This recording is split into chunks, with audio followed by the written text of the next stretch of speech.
এই মুহূৰ্তত উদ্যোগ মন্ত্ৰী বিমল বৰা ডাঙৰীয়া আমাৰ লগত আছে আৰু আমি তেওঁৰ পৰা জানিবলৈ চেষ্টা কৰিম আচলতে নামৰূপ সাৰ কাৰখানাৰ নতুন প্ৰকল্পটোৱে অনাগত দিনত কি ধৰণে ইয়াৰ অঞ্চলবাসীক সহায় কৰিব আৰু কি ধৰণে নিবনুৱা সমস্যাৰো বহুখিনি আঁতৰ কৰাত সহায়ক হ'ব। আৰু যিহেতু চৰকাৰৰ এটা আপোনালোকৰ নীতিয়ে আছিল যে ইউৰিয়া সাৰৰ ক্ষেত্ৰত আত্মনিৰ্ভৰশীল হোৱাৰ বাবে এখন আপোনালোকে তেনেধৰণৰ পলিচি লৈছে, গতিকে এই প্ৰকল্পটোৰ শুভ উদ্বোধনে কি ধৰণে অনাগত দিনত সহায় কৰিব? পূৰ্বৰ BVFCL ব্ৰহ্মপুত্ৰ ভেলী ফাৰ্টিলাইজাৰ কৰ্পৰেশ্যনৰ চতুৰ্থ গোটটো কাৰ্যক্ষম কৰি তুলিবৰ কাৰণে অসমৰ জনসাধাৰণে ডিব্ৰুগড় জিলাবাসীয়ে নামৰূপবাসীয়ে চৰকাৰক আবেদন জনাই আহিছিল।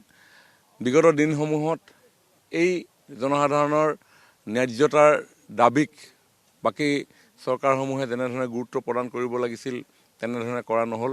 পৰৱৰ্তী সময়ত মোদী ডাঙৰীয়াৰ নেতৃত্বত মাননীয় মুখ্যমন্ত্ৰী ডক্টৰ হিমন্ত বিশ্ব শৰ্মা ডাঙৰীয়াৰ নেতৃত্বত এই গোটেই বিষয়টো পুংখানুপুংখভাৱে চোৱা চিতাৰ অন্তত সিদ্ধান্ত গ্ৰহণ কৰা হ'ল যে এই ফ'ৰ্থ যিটো গোট এইটো কাৰ্যক্ষম কৰাতকৈ সম্পূৰ্ণ এটা নতুন প্ৰযুক্তিৰে যদি আমি এটা নতুন উদ্যোগ স্থাপন কৰোঁ ইয়ে আৰু বেছি অধিক লাভদায়ক হ'ব। আৰু সেইকাৰণে নতুনকৈ Assam valley fertiliser and chemical company limited, য'ত আপোনাৰ অসম চৰকাৰৰ 40% অংশীদাৰিত্বৰে এই নতুন কোম্পানীটো নিৰ্মাণ কৰা হ'ল, যাতে এটা নতুন ফাৰ্টিলাইজাৰ এণ্ড কেমিকেল প্ৰডাকশ্যন কৰিব পৰা উদ্যোগ অসমত স্থাপন হয়।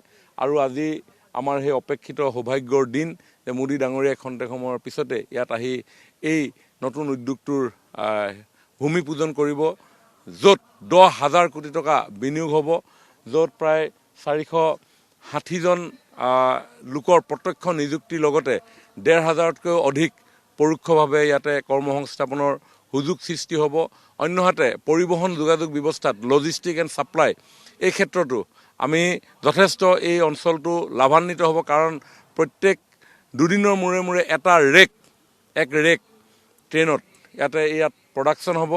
আৰু এই ৰেক লোডিং আনলোডিঙৰ পৰা আৰম্ভকাৰী গোটেই লজিষ্টিক পাৰ্টটোত যথেষ্ট পৰিমাণৰ পৰিবহণ ইয়াতে যান বাহনৰ প্ৰয়োজন হ'ব, যিয়ে এই অঞ্চলৰ আৰ্থসামাজিক দিশটোক আজি উন্নীত কৰাৰ লগতে অসমৰ কৃষকসকলে ইউৰিয়াৰ কাৰণে আজি চাহ বাগিচা আছে, আজি বিভিন্ন ধৰণৰ খেতি আমাৰ কৃষকসকলে কৰে, কিন্তু পৰ্যাপ্ত পৰিমাণৰ ৰাসায়নিক সাৰ নোপোৱাৰ কাৰণে তেওঁলোকৰ উৎপাদন হ্ৰাস হয়। গতিকে এই উৎপাদন হ্ৰাস হোৱাৰ যি সমস্যা, এই সমস্যাও এই উদ্যোগটোৰ কাৰ্যক্ষম হোৱাৰ লগে লগে নাইকিয়া হৈ পৰিব। আৰু লগতে নেইবাৰিং যিসমূহ কাণ্ট্ৰি আছে, এই নেইবাৰিং কাণ্ট্ৰিসমূহলৈও আমি ইয়াতে এক্সপৰ্ট কৰাৰ যথেষ্ট অৱকাশ আহিব।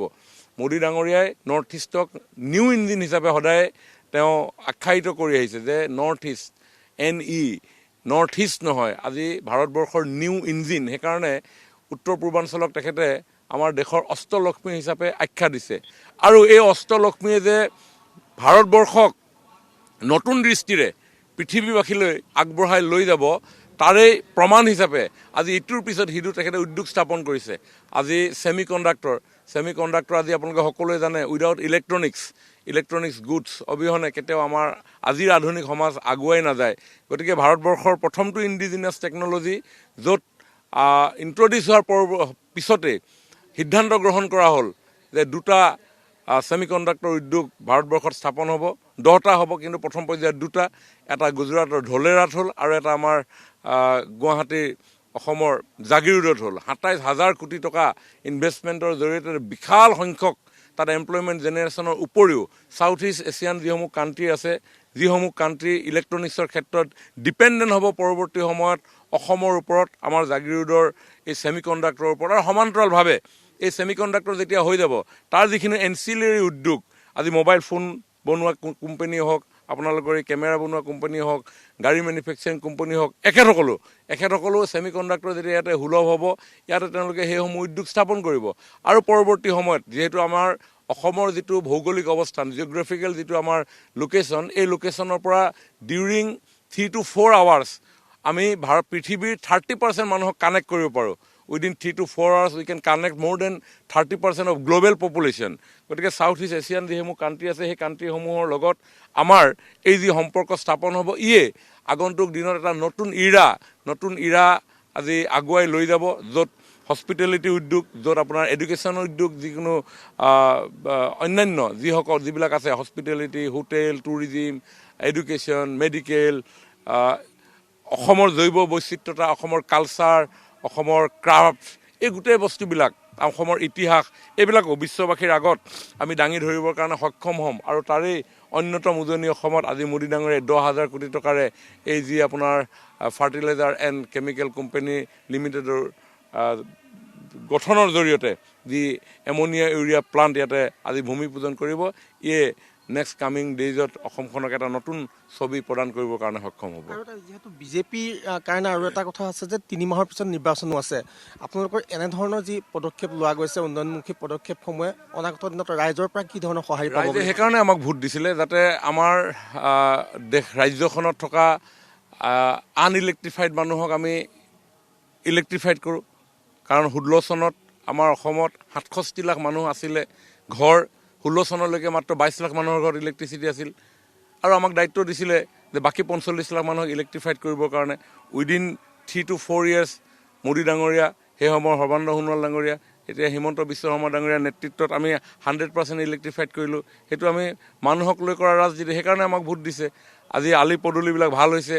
আজি আলি পদূলিবিলাক ভাল এইটো কাৰণে কৰিছে, মানুহে আমাক ভোট দিছে। মানুহে যাতে কানেক্টিভিটিৰ ক্ষেত্ৰত তেখেতসকলৰ গন্তব্যস্থান সোনকালে পাব পাৰে, শিক্ষা, বাণিজ্য, ব্যৱসায় ইত্যাদিসমূহ সুচল হ'ব পাৰে। আজি আমি ব্ৰহ্মপুত্ৰৰ ওপৰত আমি দলং ইখনৰ পিছত সিখন বনাইছোঁ। উদ্দেশ্য সেইকাৰণে ভোট দিছিলে, যাতে আমাৰ ডিষ্টেঞ্চ শ্বৰ্ট কৰিব পাৰি। আজি মেডিকেল কলেজ হৈছে, আজি ইঞ্জিনিয়াৰিং কলেজ হৈছে। আজি পিতৃ মাতৃসকলে সেইটোৱে আশা কৰিছিলে যে এওঁলোকক ভোট দিলে মেডিকেল কলেজ বনাব, এওঁলোকক ইঞ্জিনিয়াৰিং কলেজ বনাব। আমাক এইকাৰণে ভোটটো দিছিলে যে 2 লাখ চাকৰি আমি দিছোঁ উইদাউট এনি ব্ৰাইভ।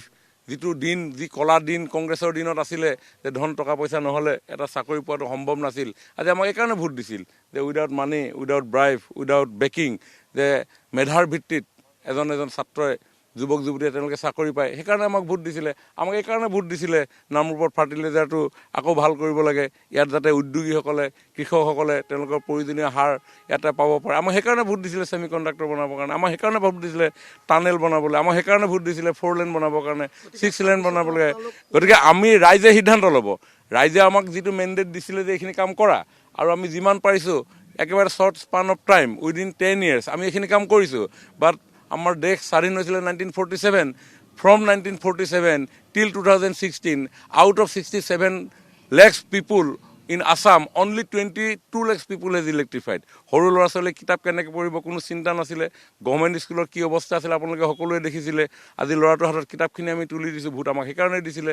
ল'ৰাটোৰ হাতত আপোনাৰ ইউনিফৰ্মটো তুলি দিছিলোঁ, সেইকাৰণে আমাক ভোটটো দিছিলে। কোনো যাতে ক্ষুধাত থাকিব নালাগে, তাৰ কাৰণে ৰেচন কাৰ্ডৰ জৰিয়তে সকলোৱে যাতে খাদ্যৰ ক্ষেত্ৰত সকলোৱে সুৰক্ষা অনুভৱ কৰিব পাৰে, সেইকাৰণে আমাক ভোট দিছিলে।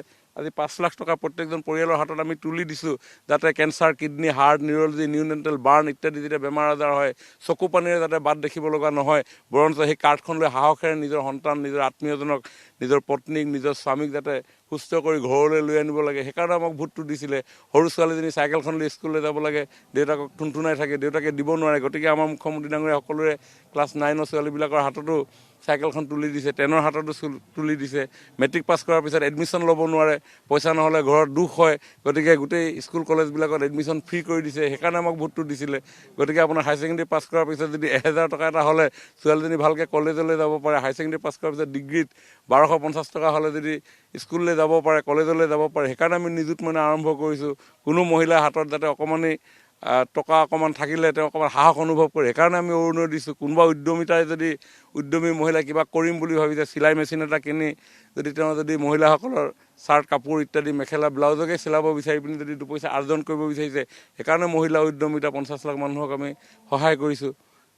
গতিকে প্ৰত্যেকটো কামেই ৰাজনীতি কৰা মানেই চবেই নেক্সট ইলেকশ্যন। গতিকে ইলেকশ্যন আহি আছে, ৰাইজে আমাক মেণ্ডেট দিছে, ৰাইজৰ প্ৰতি আমি শ্ৰদ্ধা জনাইছোঁ। সমাজৰ প্ৰত্যেকটো শ্ৰেণীক আমি গুৰুত্ব প্ৰদান কৰিছোঁ, কৃষকৰ পৰা আৰম্ভ কৰি ইভিন গৰু, গাই, ছাগলীলৈকে, ইভিন আপোনাৰ কাজিৰঙাৰ গড়টোলৈকে যি স্বাভিমান, সেই স্বাভিমান গড় হত্যা কেনেধৰণে হৈছিল, সেই গড়টো হত্যা ৰোধ কৰাৰ পৰা আৰম্ভ কৰি আজি চৰাইদেউ পৰ্বতত থকা সেই উপৰি পুৰুষসকলৰ আমাৰ মৈদামকো বিশ্ববাসীৰ আগত চিনাকি কৰি দিয়া ইউনেস্কোৰ ৱৰ্ল্ড হেৰিটেজ ছাইট হিচাপে ঘোষণা কৰালৈকে, শংকৰদেৱে বৈ যোৱা আপোনাৰ সেই বৃন্দাবনী বস্ত্ৰখন আনি এতিয়াৰ প্ৰজন্মক দেখুওৱাৰ পৰা আৰম্ভ কৰি তেওঁৰ জন্মস্থান বটদ্ৰৱাক ওপৰলৈ উঠোৱাৰ পৰা আৰম্ভ কৰি গ্ৰেজিং লেণ্ড, আপোনাৰ ফৰেষ্ট ৰিজাৰ্ভ লেণ্ডত আমাৰ অস্তিত্ব বিপন্নৰ কাৰণে তেওঁ এই অচিনাকি মানুহৰ আগ্ৰাসনে কেনেকৈ বিপন্ন কৰিছে সেইখিনিক উচ্ছেদ কৰালৈকে প্ৰতিটো এনেকুৱা কোনো বিষয় নাই সূৰ্যৰ পৰা ভূগৰ্ভলৈকে। যদি ৰ'দটো দেখিছোঁ তাতো আমি চ'লাৰ কৰিব পাৰি নেকি, আমাৰ পাৱাৰ আমি তাত জেনেৰেট কৰিব পাৰোঁ নেকি, যদি পানীৰ পৰা যদি ভাবোঁ তাতো যদি আমি হাইডেল পাৱাৰ কৰিব পাৰোঁ সেই বিষয়েও ভাবিছোঁ। গতিকে বতাহৰ কথা যদি ভাবোঁ তেতিয়াও আমি ৱাইণ্ড পাৱাৰ জেনেৰেট কৰিব পাৰি নেকি। গতিকে আজিৰ তাৰিখত সকলোবিলাক উন্নয়নৰ কাৰণে যিখিনি কৰিব লাগে মোদী ডাঙৰীয়াৰ নেতৃত্বত, তেখেতৰ আশীৰ্বাদত, আমাৰ মুখ্যমন্ত্ৰী ডক্টৰ হিমন্ত বিশ্ব শৰ্মা ডাঙৰীয়াৰ মাৰ্গদৰ্শনত, তেখেতৰ উদ্যোগত আজি ভাৰতীয় জনতা পাৰ্টীয়ে সেইখিনি কৰিবৰ কাৰণে প্ৰয়াস কৰি আছে। কোনো সুৰুঙা কংগ্ৰেছলৈ নাই? আপুনি বিচাৰি লওক এতিয়া এইখিনি সুৰুঙাৰ ভিতৰত আছেনে নাই।